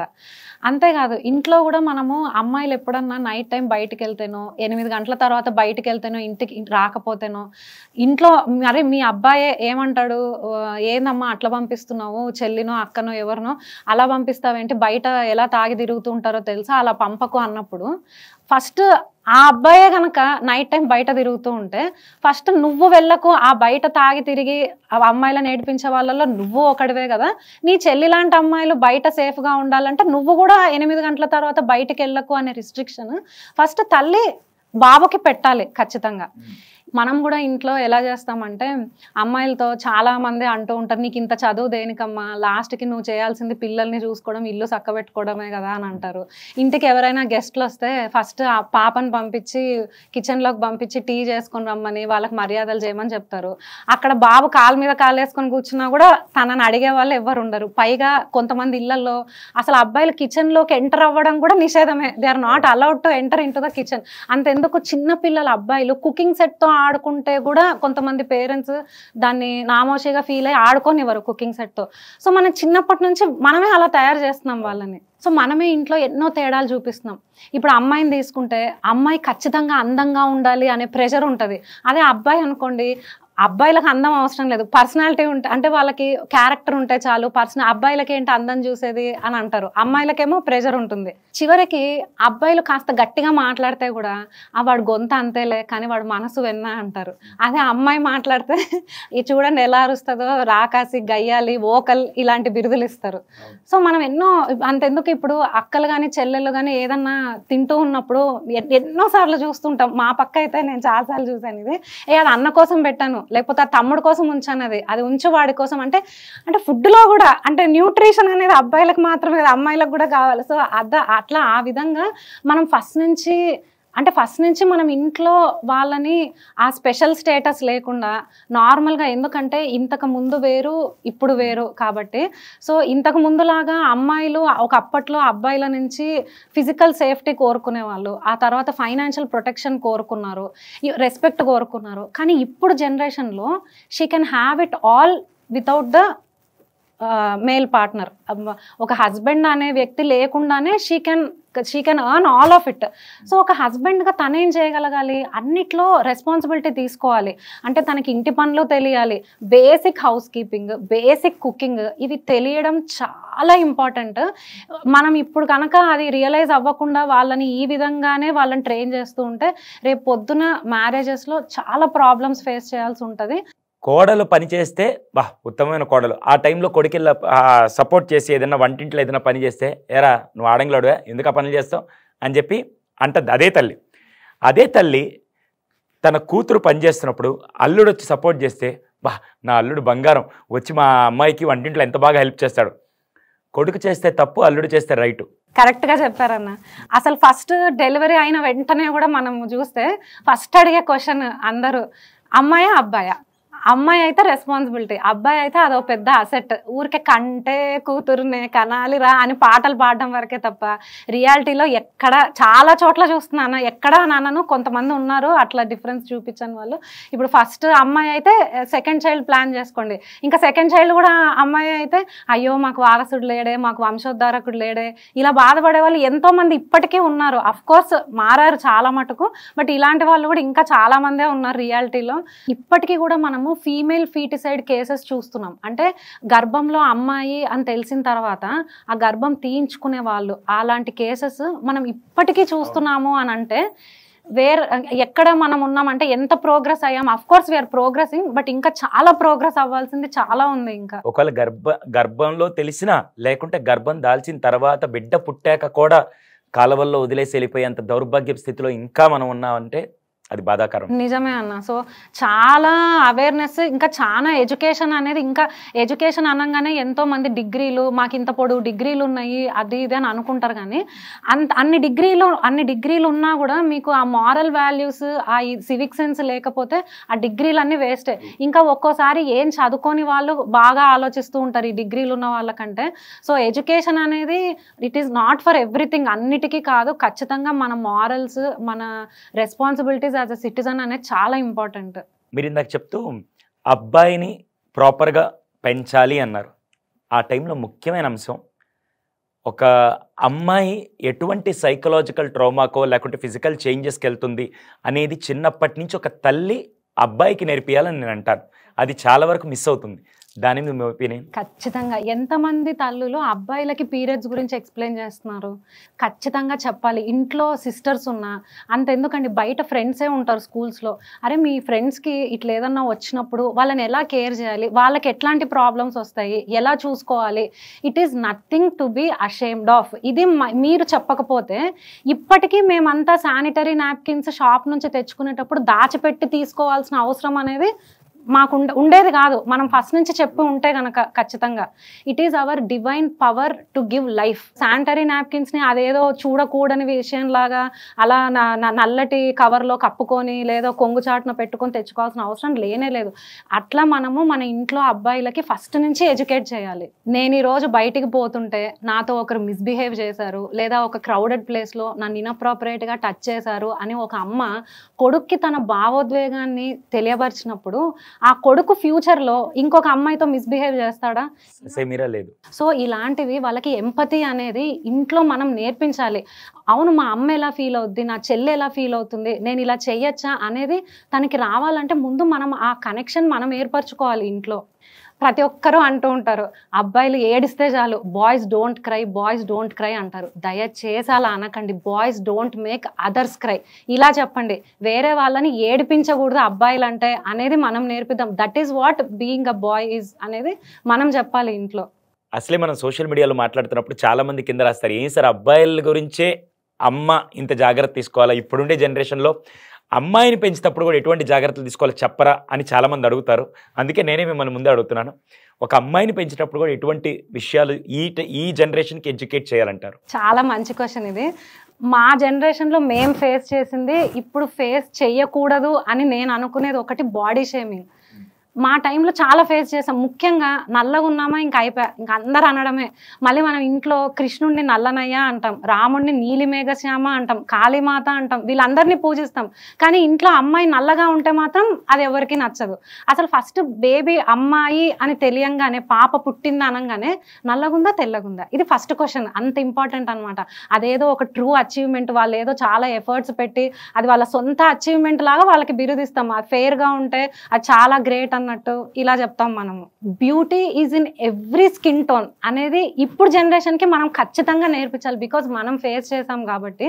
బాడీ షేమింగ్ అనేది ఎక్కడ ఉండకూడదు అన్న. కలర్ వరకు ఎందుకు, నల్లగుంటే నలుపు, లావు ఉంటే లావు, సన్నగుంటే సన్నం అంటారు, పొట్టుంటే పొట్టు అంటారు, పొడుగు ఉంటే ఏంటి మరీ ఇంత పొడుగు ఉంది, ఈమెకి మ్యాచ్ ఎక్కడి నుంచి తెస్తావు అంటే, ఇంకా అమ్మాయి అంటే చెక్కిన శిల్పంలా ఉండాలా, అది ఎట్లా పాసిబుల్ అవుతుంది?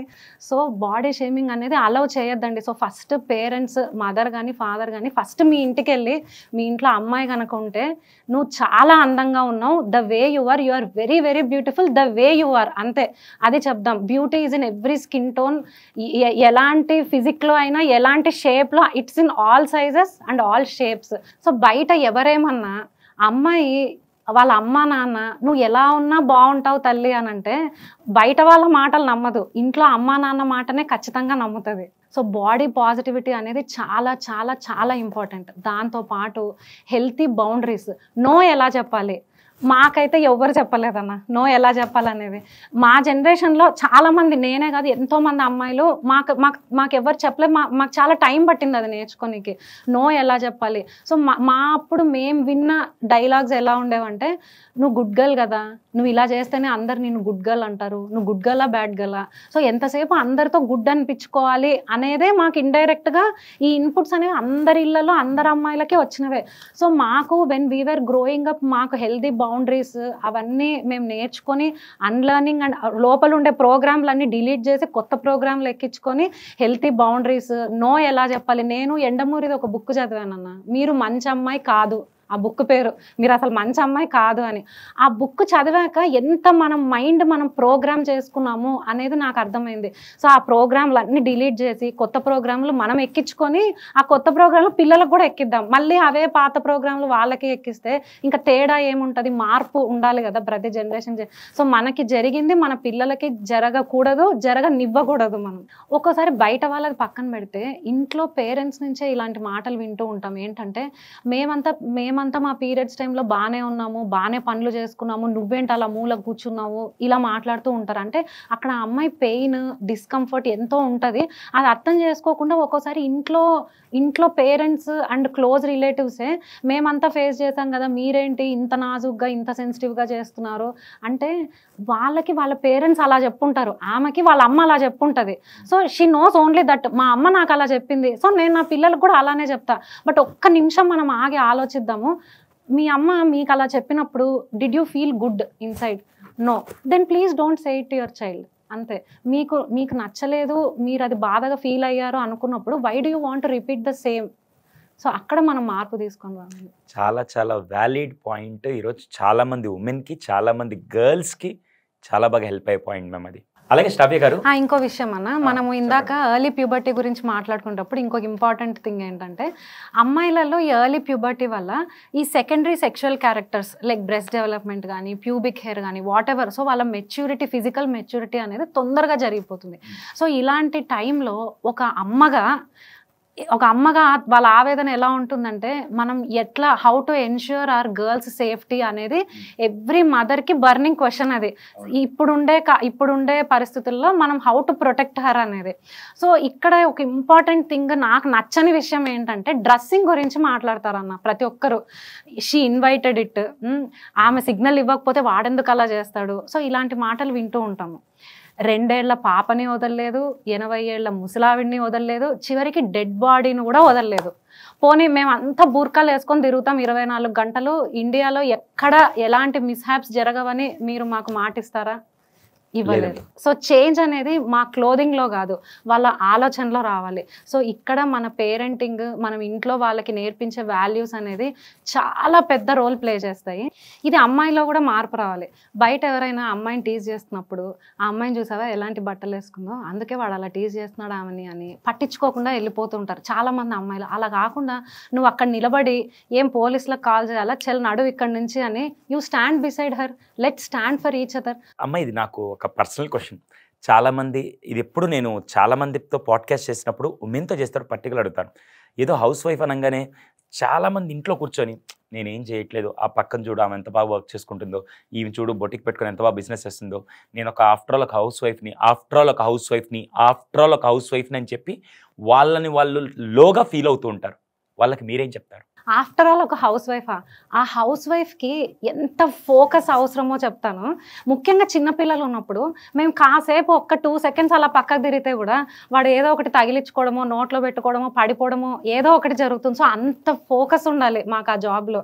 24/7 ఇంట్లో ఉంటూ ఇల్లు చక్కదిద్దుకుంటూ పిల్లల్ని చూసుకోవడం అనేది it's one of the toughest, most demanding, Nobel and divine job. I love that job personally. In fact నేను ఈరోజు మీ ముందులా కూర్చున్నానంటే దానికి మెయిన్ కారణం వచ్చేసి the few years which I spent with my kids 24/7 being a mom and a homemaker, we come out so tough అన్న. ఇంకా మమ్మల్ని there is no looking back. ఇంకా మేము ఆ ఫ్యూ ఇయర్స్ మేము నేర్చుకున్న థింగ్స్ అనేది తర్వాత మా పర్స్పెక్టివ్స్, మా ప్రొఫెషన్ కొత్త టర్న్ తిరిగిపోతుంది. అంతెందుకన్నా నేను హౌస్ వైఫ్గానే ఉండాలనుకుంటున్నా. ఏం తప్పేముంది? I love that job. నాకు ఆ జాబ్ అంటే ఇష్టం. That is not an easy job, but నేను ఇష్టంగా చేస్తున్నాను. మిగతా వాళ్ళు ఎవరేమనుకుంటే మనకేంటి, మనం ఇష్టంగా చేసుకుంటున్నామా అంత అనేవాళ్ళు ఎన్నైనా అంటూనే ఉంటారు. But what does it take to be a housewife అనేది ఒక హౌస్ వైఫ్కే తెలుసు. And it is not at all an easy job. కేవలం జాబ్ అయినా సరే 6-7 గంటలు పనిచేస్తాను తప్ప 24/7 ప్రొఫెషన్లో ఉండేది ఒకరు ఎవరన్నా ఉంటే, కాకుంటే అన్పెయిడ్ రెస్పెక్ట్ ఉండదు అని చాలామంది ఫీల్ అవుతారు. కానీ గుర్తించాల్సింది మాత్రం ఒక భర్త, పిల్లలు వాళ్ళు గుర్తిస్తే ఆ హౌస్ వైఫ్ పొజిషన్ ఎప్పటికీ ఒక నోబెల్ ప్రొఫెషన్గా నేను భావిస్తాను. 100%. ఇందాక మీరు మాట్లాడుతున్నప్పుడు ఒక చిన్న డౌట్ వచ్చింది శ్రావ్య గారు. మామూలుగా చిన్నప్పుడు పుట్టంగానే అబ్బాయి అయితే పర్టికులర్గా వాడికి ఒక ఐడెంటిటీ అంటే నువ్వు సూపర్ వంశోద్ధారకుడు వచ్చాడని చెప్పి డైలాగులు చెప్పి, రేపు పెళ్ళయిన తర్వాత కూడా ఇదే తల్లి ఆ కొడుక్కి పెళ్లి చేసి అప్పుడు ఆ కొడుకు ఏమవుతాడంటే భర్తగా మారి ఒక భార్య ఇంటికి వచ్చిన తర్వాత కూడా అప్పుడు కూడా నువ్వు ఎక్కడ తగ్గబాకరా అని చెప్పి చేస్తూ ఉంటే అక్కడ వచ్చే కాంప్లికేషన్స్ ఎలా ఉంటాయి? సో ఇది యాక్చువల్లీ రియాలిటీలో చాలా కామన్గానే జరుగుతుంది. సో ఈ సెల్ఫ్ ఎంటైటిల్మెంట్ అనేది ఇంట్లో ఫస్ట్ వీళ్ళే అలవాటు చేస్తారు. నువ్వు ఏదైనా ఇంకా వాడు ఏంటంటే నేను ఏదైనా చేయొచ్చు, నేను ఏం చేసినా చెల్లుతుంది అనే దాంట్లో ఉంటారు. మళ్ళీ వాళ్ళు కొడుక్కి భార్యను వెతుక్కునేటప్పుడు కూడా మా కొడుక్కి కేపబుల్ వైఫ్ కావాలి. అంటే కేపబుల్ అంటే ఏ విధంగా అయినా కావచ్చు. ఒకవేళ ఆ అమ్మాయి బాగా చదువుకొని ఉంటే బయట పని చేయాలి, ఒకవేళ చదువుకోకపోతే ఇంట్లో బాగా పని చేయాలి. ఏ విధంగా అయినా ఆ అమ్మాయికి కేపబిలిటీ ఉండాలి. కానీ కేపబిలిటీ మాత్రమే ఉండాలి. ఆ అమ్మాయి వీళ్ళు ఏదన్నా చేసినది నచ్చక నోరెత్తి మాట్లాడిందంటే మళ్ళీ అది వాళ్ళు ఓర్చుకోలేరు. కేపబిలిటీ మాత్రమే ఉండాలి కానీ మాట్లాడకూడదు, నోరెత్తకూడదు. సో ఆ అమ్మాయి కనుక పొరపాటున నోరెత్తితే మా అబ్బాయి మా వాడి మీద నోరెత్తుతావా అని మళ్ళీ ఎవరైతే ఈ సెల్ఫ్ ఎంటైటిల్మెంట్కి రీజను వాళ్ళ సీన్లోకి వస్తారు. మళ్ళీ అరే నిన్నేందిరా అనేది అది ఇది అని చెప్పి ఈ మధ్యలో మళ్ళీ వాళ్ళు దూరి ఇదంతా చేసి అది లాస్ట్కి డిస్టెన్స్ పెంచుతారే తప్ప ఆ డిస్టెన్స్ అనేది కలవదు. మళ్ళీ పైగా ఈ చుట్టుపక్కల ఈ ప్లే చేసే వాళ్ళలో సగం మంది హైలీ ఎడ్యుకేటెడ్ పీపులే ఉంటారు. కానీ మళ్ళీ లోపల వాళ్ళకి ఆ ప్రోగ్రామింగ్ అనేది అలానే ఉంటుంది అనమాట. సరే మీరంతా పక్క నుండి సక్సెస్ఫుల్గా డిస్టెన్స్ పెంచారు, బాగానే ఉంది. ఇప్పుడు మీకే చూసుకుందాము. మీకు మీ ఓల్డ్ ఏజ్లో మీ భార్య ఉంది, మీ భార్యకి మీరు ఉన్నారు.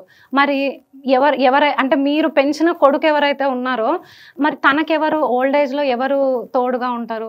వర్సెస్ మీరు ఎవరినైతే పోతే పోని ఆ అమ్మాయి ఎలా చేసుకుంటుందో చూద్దాము, తను ఎలా పెంచుకుంటుందో చూద్దాము అని వదిలేసిన ఆ అమ్మాయి ఫాస్ట్ ఫార్వర్డ్ చేసి చూస్తే ఆ అమ్మాయి పిల్లల్ని పెంచుకోగలదు, బయట పని చేసి ఫైనాన్సెస్ చూసుకోగలదు, ఇల్లు చక్కబెట్టుకోగలదు, వండి పెట్టుకోగలదు, పిల్లల్ని సరైన మార్గంలో నడిపించుకోగలదు. ఇవన్నీ తను చేయగలదు. ఎలా చేయగలదు అనంటే అమ్మ. ఆ అమ్మ అనే పదం తనకి అంత స్ట్రెంగ్త్నిస్తుంది. ఆ స్ట్రెంగ్త్ ఎక్కడి నుంచి వస్తుందో అమ్మకి తెలీదు, ఎవ్వరికి తెలీదు, అంత స్ట్రెంగ్త్ వస్తుంది. మన పురాణాల్లో చూసుకుంటే కూడా మన సీతమ్మ తల్లి లవకుశలకి జన్మనిచ్చినప్పుడు, శాకుంతల భరతుడికి జన్మనిచ్చినప్పుడు they went through lot of struggle, చాలా ట్రామా ఫేస్ చేశారు. బట్ స్టిల్ ఎక్కడైనా వాళ్ళు అయ్యో మేము పిల్లల్ని పెంచుకోలేము అని చెప్పి వదిలేసినవైతే మనం ఎక్కడ చూడలేదు. ఎన్ని డిఫికల్టీస్ ఫేస్ చేసైనా సరే తల్లి పిల్లల్ని పెంచుకోగలదు. ఆ స్ట్రెంగ్త్ అనేది తనకి ఎవరిస్తారు అనంటే అది నాకు తెలీదు. బట్ ఎక్కడి నుంచి వస్తుందో తెలియదు అన్న స్ట్రెంగ్త్ మాత్రము అంత స్ట్రెంగ్త్ వస్తుంది. అండ్ వన్స్ తను ఆ పని చేసిన తర్వాత she comes out so strong. అది కానీ ఒక డైలాగ్ చాలా బాగా చెప్పారమ్మా. మీరందరూ కలిసి సక్సెస్ఫుల్గా వాళ్ళ మధ్య డిస్టెన్స్ మెయింటైన్ చేయించారు, డిస్టెన్స్ పెంచారు.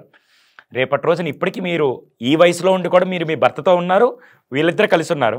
కానీ మీరు ఇంత కష్టపడి చేసిన ఆ అబ్బాయి కానీ ఒంటరిగా ఉండిపోతాడు, లేకుంటే ఈ తల్లి ఒంటరిగా ఉండిపోతాడు. అబ్బాయి కష్టపడినా పర్లేదు కానీ ఈగోకి ఎక్కడ భంగం కలగకూడదు అనేది. అదేదో సినిమాలో డైలాగ్ ఉంది కదమ్మా, తగ్గేది లేదు, నువ్వు ఎక్కడ తగ్గబాకరా అని చెప్పి ఇక్కడ తగ్గొద్దు అని చెప్తున్నారు తప్ప ఒక మెట్టు తగ్గితే కాపురాలు బాగుపడతాయని తెలిస్తే తగ్గడంలో తప్పు లేదని నేను అంటాను. అదే మెయిన్ చాలా మంది అర్థం చేసుకోవాల్సింది ఏంటి అంటే అప్పటి మ్యారేజ్లో ఉండే ఈక్వేషన్స్ వేరు, ఇప్పుడు మ్యారేజ్లో ఉండే ఈక్వేషన్స్ వేరు. సో దాని కాలంతో తగ్గట్టు మనము మారుతూ ఉండాలి. మార్పు లేని చదువులు చాలా వేస్ట్, చట్టబండలు అవి వేస్ట్ అవి. సో మనం కాలంతో మారుతూ ఉంటేనే మన చదువుకు ఒక విలువ, వాల్యూ అనేది ఉంటుంది తప్ప లేకపోతే వేస్ట్. శ్రావ్య గారు, ఇది అంటే గైనిక్కి సంబంధించి at the same time psychological need కూడా అడుగుతున్నాను. చాలామంది ఒక బిడ్డని కన్నాక అటు ఇంకా నా వల్ల కాదు, మనం ఫైనాన్షియల్గా చూసుకోలేము, మన వల్ల కాదు అని చెప్పి అటు మదర్ ఫాదర్ కూడా సింగిల్ చైల్డ్ కాలే ఈ రోజుల్లో వాళ్ళని పెంచడం చాలా కష్టం, అది మళ్ళీ నేను ఆ పెయిన్ని తీసుకోలేను, ఫైనాన్షియల్గా మన ఫ్యామిలీ బేర్ చేయలేమని చెప్పి సింగిల్ చైల్డ్తో ఉండిపోతారు. దాని మీద మీ ఒపీనియన్ మ్యామ్? ఇది ఓన్లీ నా పర్స్పెక్టివే అన్న, అంటే నా లైఫ్ నుంచి నేను తీసుకున్న లెర్నింగ్స్ నుంచి వచ్చిన పర్స్పెక్టివ్. ఏ ప్రాబ్లం రాకుండా ముందే డిస్క్లైమర్ వేస్తారు మీరు, అంతే చెప్పండి. సో అంటే నా లైఫ్లో నేను ఫేస్ చేసిన ఎక్స్పీరియన్సెస్ చూసుకుంటే I faced a very bad లో ఫ్యూ ఇయర్స్ బ్యాక్. సో ఆ టైంలో చూసుకుంటే నేను మళ్ళీ దాని నుంచి కోలుకోనికి మా సిస్టర్స్ సపోర్ట్, నేను పెద్దదాన్ని, మేము ముగ్గురం అక్క చెల్లెలం, నాకు 2 చెల్లెళ్ళు, మా సిస్టర్స్ చాలా సపోర్ట్ చేశారు. అంతేకాదన్న, మేము చిన్నప్పటి నుంచి మేము 5గురం కలిసి పెరిగాము. మేము ముగ్గురము, మా మేనత్త పిల్లలు 2 ఉన్నారు, ఒక లైక్ 2 కజిన్స్, ఒక అమ్మాయి ఒక అబ్బాయి. సో మేము 4గురం అమ్మాయిలకి ఒక అబ్బాయి ఉన్నాడు. సో నాకు ఆ లో నుంచి బయటకి తీసుకురానికి మొత్తం ఈ హెల్ప్ ఇదంతా కలిస్తేనే నేను నా వరకు అయితే మాత్రం. సో నాకు అప్పుడు అనిపించింది, మా నానమ్మకి 2, మా నాన్న మా మేనత్త. మా నానమ్మ ఒకరు చాలే అనుకొని ఉంటే ఇప్పుడు మా 4గురికి ఏదైనా ఈయన వస్తాడు. ఇప్పుడు మేమేం రోజు ఫోన్లలో మాట్లాడుకోమన్నా, కానీ మా 4గురికి ఖచ్చితంగా ఏ కష్టం వచ్చినా ఫస్ట్ రియాక్ట్ అయ్యేది ఈయన. ఒక్కోసారి మా నాన్నకు కూడా తెలీదు, ఒక్కోసారి మా నాన్న కూడా హీ డజంట్ నో ఎలా డీల్ చేయాలి అనేది, కానీ ఈయన ఫస్ట్ వస్తాడు మా కోసం. We know that. ఆ కాన్ఫిడెన్స్, ఆ నమ్మకం ఉంటుంది చూసినారా, నాకు ఏదైనా కూడా ఈయన చూసుకుంటాడులే అనే నమ్మకము, అది ఎవరివ్వగలరన్న? ఇప్పుడు మా నాన్నమ్మ, మా మేనత్త ఫస్ట్ పుట్టింది, తనతో చాలే అని అనుకొని ఉంటే, లేకపోతే మా డాడీ చాలే అని అనుకొని ఉంటే నాకు ఈ సపోర్ట్ ఉండేది కాదు. సో మా నాన్నమ్మ అలా అనుకోలేదు కాబట్టి ఇప్పుడు నేను ఇలా ఉన్నాను. మా అమ్మ కూడా ఒకరితో ఆపలేదు కాబట్టి నేను కష్టాల్లో ఉన్నప్పుడు నన్ను పైకి తీసుకురానికి 2 చెల్లెళ్ళు ఉన్నారు. లేదు ఇప్పుడు ఉండే కాలంలో ఫ్రెండ్స్ ఉన్నారు కదా అంటారా, ఇట్స్ అప్ టు యూ. అది ఫ్రెండ్షిప్ అనేది కొంతమంది లక్ బేసిస్, కొంతమందికి బాగా దొరకచ్చు, కొంతమందికి. బట్ ఏది ఏమైనా మన బ్లడ్లో ఉండే మ్యాజిక్కే వేరు. ఇప్పుడు మనకుండే పరిస్థితుల్లో సైకలాజికల్గా లో ఫీల్ కావడం అనేది it's not a big thing. చాలా ఉన్నాయి, చాలా ఆపర్చునిటీస్ ఉన్నాయి. మనము ఎన్నో సందర్భాల్లో కూడా మనం డౌన్ అవుతూ ఉంటాము. సో అలాంటి టైంలో ఫ్యూచర్లో ఎప్పటికైనా, ఇప్పుడు నేను ఏదన్నా కష్టం వస్తే వెంటనే మా అమ్మకి ఫోన్ చేయను, మా నాన్నకి ఫోన్ చేయను, మా చెల్లికి ఫోన్ చేస్తాను. సో అలా, so I think they need a companion. At the same time వాళ్ళు అనుకునే వాదనలు కూడా కరెక్టే, but somewhere let's try to strike a balance. అటు వీళ్ళకి అన్యాయం జరగకుండా, మనము ఎక్కువ కష్టపడకుండా, let's try to strike a balance somewhere అనేది నా feeling from the kids perspective ఇది. సో దట్ వాళ్ళ ఫ్యూచర్ ఎప్పటికీ. యాజ్ ఎ సైకాలజిస్ట్గా నా పాయింట్ కూడా యాడ్ చేస్తాను. 200% ఒక ఏజ్ వచ్చాక, అంటే ఫర్ ఎగ్జాంపుల్ కిడ్ చిన్నప్పుడు ఎల్కేజీ యూకేజీలో ఉన్నప్పుడు అన్ని మదర్తో ఫాదర్తో షేర్ చేసుకుంటారు. 4th క్లాస్ 5th క్లాస్ రాగానే నేరుగా వచ్చి ఇంట్లో ఉండే అక్క ఈరోజు ఏం జరిగింది తెలుసా, అన్న అసలు ఏమైంది తెలుసా, చెల్లి నువ్వు ఇలా చేయబాకు, నేను మమ్మీతో చెప్తా అని చెప్పి.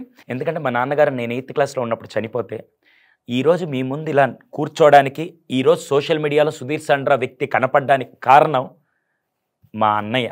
ఆ అన్నయ్య లేకుంటే సుధీర్ సాండ్రా అనే పేజ్, సైకాలజిస్ట్ అనే పేజ్ సోషల్ మీడియాలో కానీ చరిత్రలో కానీ ఉండేది కాదు. ఇప్పటికీ నేను ఎవరికైనా రుణపడి ఉంటే, నన్ను కన్నా నా తల్లిదండ్రుల కంటే ఒక మెట్టు ఎక్కువగా నేను రుణపడి ఉంటే అది మా అన్నయ్యకి మాత్రమే. ఆ రోజు ఆ అన్న లేకుండా ఉంటే ఈరోజు నా బతుకు రోడ్డు మీద ఎక్కడో నార్మల్గా లైఫ్ని ఏదో టైంపాస్ చేస్తూ బతికేవాడిని తప్ప, ఈరోజు ఈ పొజిషన్లో ఉండి ఇంతమందికి ఒక వాల్యూ అడిషన్ చేయాలన్న ఆలోచన రావడానికి కూడా కారణం మా అన్నయ్య. సో ఫైనాన్షియల్ బర్డెన్స్ లేకుంటే పెంచడంలో చాలా ప్రాబ్లమ్స్ ఉంటాయి, కానీ మీరు 20 ఏళ్ళు మాత్రమే చూస్తున్నారు. 100 ఏళ్ళ భవిష్యత్తుకి వాళ్ళ బాండింగ్ చాలా ఇంపార్టెంట్. సో సుధీర్ అన్న, మీరు ఒక ఎడ్యుకేషనిస్ట్ కాబట్టి నేను లిబర్టీ తీసుకుని నేను మిమ్మల్ని కొన్ని క్వశ్చన్స్ అడుగుదాం అనుకుంటున్నాను. సో ఈ పిల్లలకి ఎడ్యుకేషన్ అనే విషయంలో what do you feel about formal education అనేది? Is it highly over rated? అంటే బయట ఎడ్యుకేషన్ అనేది ఎంత ఇంపార్టెంట్ అని కొంతమంది అనుకుంటూ ఉంటారు, but is it really that important? Is it అంటే is there anything else that is more important then formal education? And మన మార్క్స్ కంటే ఏది ఇంపార్టెంట్? నాకు తెలిసి విద్య ఉండాలి ప్రతి ఒక్కరికి. విద్య అంటే చదువుతో పాటు విలువలు కలిస్తే దాన్ని విద్య అంటారు. గురుకులాల్లో ఇంతకుముందు ఇచ్చేవాళ్ళు చదువునిచ్చేవాళ్ళు కాదు, విద్యను అందించేవాళ్ళు. విద్య అంటే అది విలువిద్యల దగ్గర నుంచి అన్ని రకాల సమస్యలను ఎదుర్కొనే ఒక మనోధైర్యంతో కూడిన భవిష్యత్తుని పిల్లలకు అందజేయడాన్ని విద్య అంటారు. ఈ రోజుల్లో 4 గోడల మధ్య కూర్చోబెట్టి 4 పుస్తకాలు డిజైన్ చేసి ఆ పుస్తకాలు కూడా ఎప్పుడో 2000 సంవత్సరం 2005 సంవత్సరంలో ముద్రీకరించినవి దాన్ని కొద్ది మార్పులు చేస్తూ బేసిక్స్ మీద అదే నేర్పిస్తూ కనీసం వాడికి ఇంట్లో రైస్ ఎక్కడి నుంచి వస్తుందో తెలియని అటువంటి చదువు నేర్పించే విషయాన్ని నేను ఎప్పుడు ఎంకరేజ్ చేయను. వాడిని ఇప్పుడు మీరు ఒక 7th క్లాస్ కుర్రాన్ని తీసుకెళ్ళి అరే వెళ్ళి కందిపప్పు, పెసరపప్పు, మినపప్పు ఏమి ఉన్నాయి పప్పులన్నీ, నేను చెప్పే నవధాన్యాలన్నీ తీసుకురా అంటే నవధాన్యాల అంటే ఏంటి, కందిపప్పు అన్నీ ఒకటే కదా అనే రకంగా ఉన్నప్పుడు how can you say that he's educated? అది నేను ఒప్పుకోను. అది కేవలం మార్కుల కోసం తాపత్రయపడుతున్న తల్లిదండ్రులు ఎంత గొప్ప సంస్థలో చదివించావు, ఎంత లక్షల ఫీజులు కట్టామని చూస్తున్నా ఆ ఎడ్యుకేషన్ అసలు ఎడ్యుకేషనే కాదు. That is called one dimensional education. One dimensional అంటే కేవలం మార్కుల కోసం మాత్రం ఫోకస్ చేస్తున్నారు. నేను స్ట్రాంగ్గా నమ్మేది ఏంటంటే వాడికి పేరు పక్కన చదువు ఉండాలి. నేను 200% చెప్తా, ఎప్పటికీ అది మాత్రం నేను ఒప్పుకోను. చదువు ఉండాలి అంటే రేపు పక్కన క్వాలిఫికేషన్ పెట్టండి, కానీ దాంతోపాటు రేపు ఎక్కడైనా వదిలేస్తే తిరిగి వచ్చేంత లోక జ్ఞానం, 10 మందితో కలిసి ఎలా ఉండాలి, 10 మందిని కలుపుకుంటే ఎలా వెళ్ళాలి, ఎక్కడైనా ఏదైనా సమస్య వచ్చినప్పుడు దాన్ని ఎలా ఎదుర్కోవాలి అనే ధైర్యాన్ని మొత్తం నింపేదాన్ని నాకు తెలిసి నిజమైన విద్య అంటారు. అది మాత్రం ఈ రోజుల్లో ఇవ్వట్లేదు. చాలా బాగా చెప్పారన్న. So there is no report card that can decide our future. చాలా బాగా చెప్పారు. సో యాజ్ అ సైకాలజిస్ట్గా అన్న మీకు ఒక question, what is being a man according to you? So ఎక్కడ చాలాసార్లు వింటూ ఉంటాం మన తెలుగులో, మన సినిమాల్లో కూడా మగతనం నువ్వు మొగోడివి అనేది. So what is actually being a man according to you? నాకు తెలిసి ఒక సినిమాలో ఒక హీరో చెప్పిన డైలాగ్ నాకు బాగుంది. నిజమైన మగాడు అంటే అక్కడ ఉద్దేశంలో చాలా బాగా, నాకు మూవీ నేమ్ గుర్తు రావట్లేదు, చాలా బాగా డిఫైన్ చేసిందంటే నువ్వు పక్కనున్నప్పుడు ఒక అమ్మాయి చాలా సేఫ్గా ఈయనతో ఉంటే నేను నాలాగా ఉంటున్నానని చెప్పి ఒక సేఫ్టీ ఫీల్ అయితే అది నిజమైన మగతనం. ఒక అమ్మాయిని రేప్ చేస్తేనో టీస్ చేస్తేనో పక్క నుంచి నువ్వు సూపర్ రా, నువ్వు కేకరా, నువ్వు మగాడివిరా అనే డైలాగుల కంటే తెలియని అమ్మాయి ఒక అబ్బాయి దగ్గర నిలబడినప్పుడు నాకు ఈ అబ్బాయి దగ్గర నిలబడితే సేఫ్గా ఉన్నాననిపిస్తే that is called real being man. First point.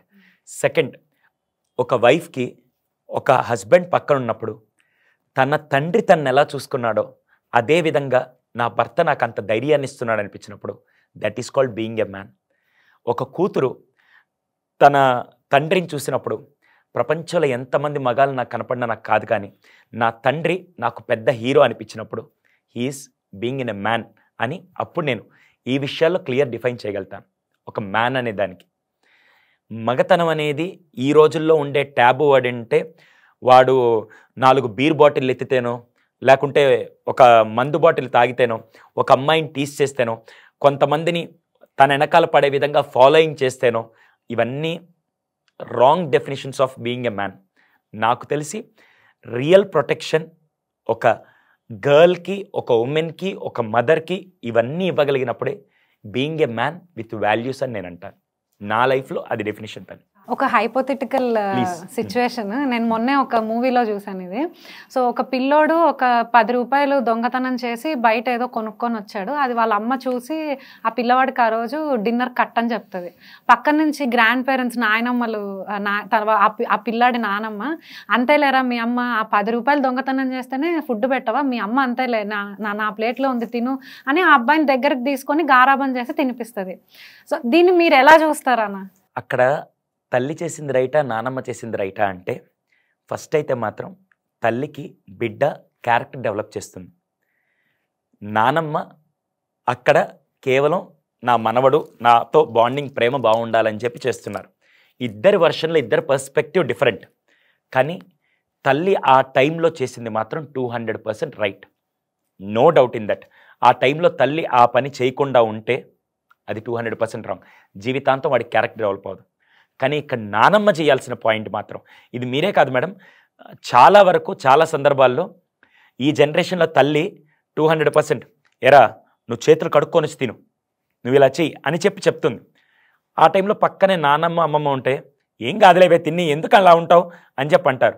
వెంటనే వాడు చూస్తాడు, ఏయ్ మా అమ్మని తిట్టింది బా సూపర్ అని చెప్పి అనుకొని ఇంకోసారి వాడికి ఏదన్నా అమ్మ దగ్గర నుంచి కొద్ది టఫ్ అనిపిస్తే ఎవరి దగ్గరికి వెళ్తాడు? నానమ్మ దగ్గరికి, అమ్మమ్మ దగ్గరికి వెళ్తాడు. అక్కడ ఏమవుతుంది తెలుసా? అమ్మ వాల్యూ తగ్గిపోతుంది.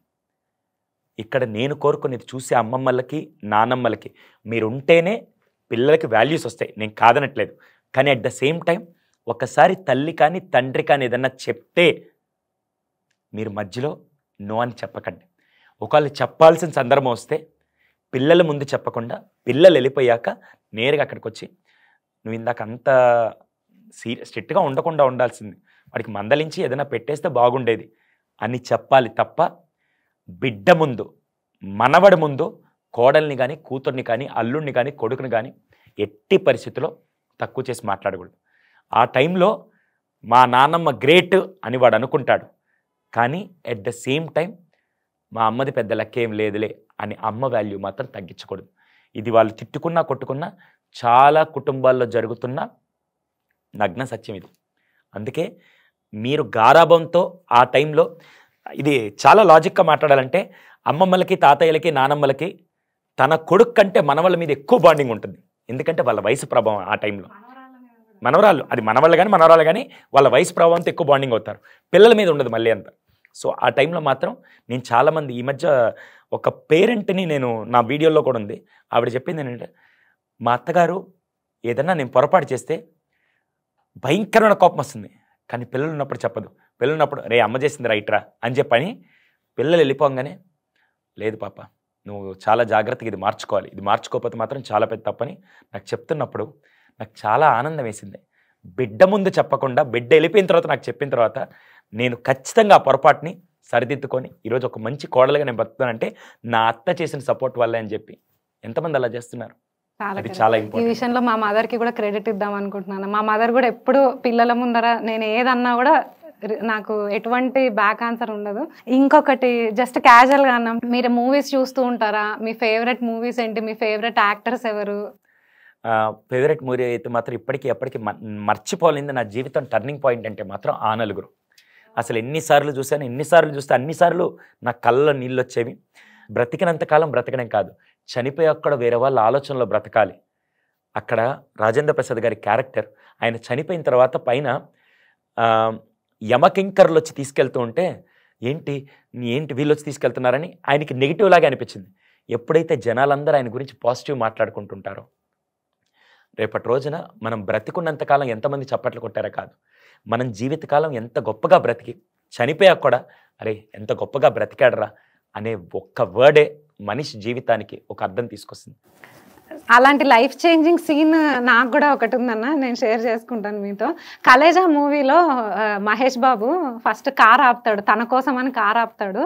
సో వాడు డబ్బులు ఇవ్వకుండా వెళ్ళిపోతాడు. నెక్స్ట్ డబ్బులు ఇస్తే పిల్లవాడికి ఏదో కొనిస్తానని చెప్పి ఆపితే 10 రూపాయలు ఇచ్చే చోట ఇంకెక్కువ ఇచ్చేసి వెళ్తాడు. సీక్రెట్ అని ఒక బుక్ అందరూ మాట్లాడుకునే వాళ్ళు అప్పట్లో. నేను చదవలేదు కానీ దాని జిస్ట్ తెలుసు అంతే. బట్ నాకు సీక్రెట్ బుక్ మొత్తం చదివేదానికంటే నాకు ఆ ఒక్క సీన్ చూసి బుక్ చదివిన దానికంటే ఎక్కువ తెలుసుకున్నాను అన్న దాంట్లో. సో ఆయన అనే ఆ మాట నాకు లైఫ్లో చాలా లైఫ్ చేంజింగ్ మూమెంట్ అది. మన కోసం మనం అనుకున్నప్పుడు కాదు, ఎదుటి వాళ్ళకి సాయం చేయాలనుకున్నప్పుడు the whole universe will be behind you అనేది it is my motivation to start my second innings and my new journey. Next level అండి మాత్రం.